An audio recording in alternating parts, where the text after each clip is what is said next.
අපර කීපේ බැලුවොත් ඔයාලට තේරෙයි. කැම්ප් එකේ කෑම තමයි එයාගේ රසම කෑම.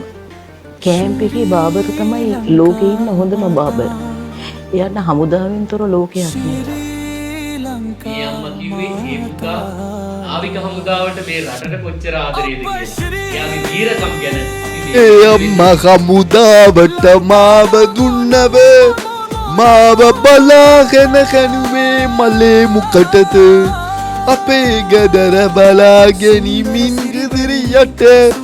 රටක් නැතුව අපි ජීවත් බලා මොකටද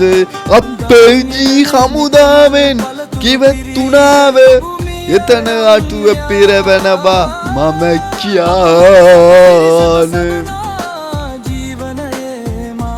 මේ වගේ අපේ රටේට ගොඩාක් මිනිස්සුලා පණ දුන්නා මේ හමුදාවේ නාවික හමුදාවේ ගොඩාක් හමුදාවේ අනිවාර්යෙන් යාලට අනිවාර්යෙන් ඔයාලා කරු කරන්න ඕනේ අනිවාර්යෙන් ඔයාලා කරු කරන්න මේ වගේ නිවුස් එක අනිවාර්යෙන් ගොඩාක් කට්ටි කතා කරන්න අනිවාර්යෙන් ඔයාලා කතා කරන්න ඕනේ මේක මීඩියා වලින් ගොඩාක් මීඩියා වලින් කතා කරන එක අනිවාර්යෙන් ට්‍රේනින් එකට යාගේ අම්මාගේ කතාව බලා ගන්න ඕනේ අනිවාර්යෙන් අපිට දුක හිතනවා මේ වගේ කට්ටිය අපේ රටේට ආදරය නිසා යාලා පණ දෙනවා අනිවාර්යෙන් මේ වගේ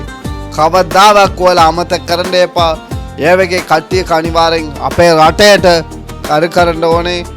ඔයාලා අනිවාර්යෙන් කොමාන්ඩර් කියන්නේ ඔයාලා රටේට කර කරනවද මේ වගේ කට්ටියට ඔයාලා මොකද කියන්නේ කියලා අනිවාර්යෙන් කොමාන්ඩර් එක ෂෙයාර් කරන්න මට ලයික් කරන්න thank you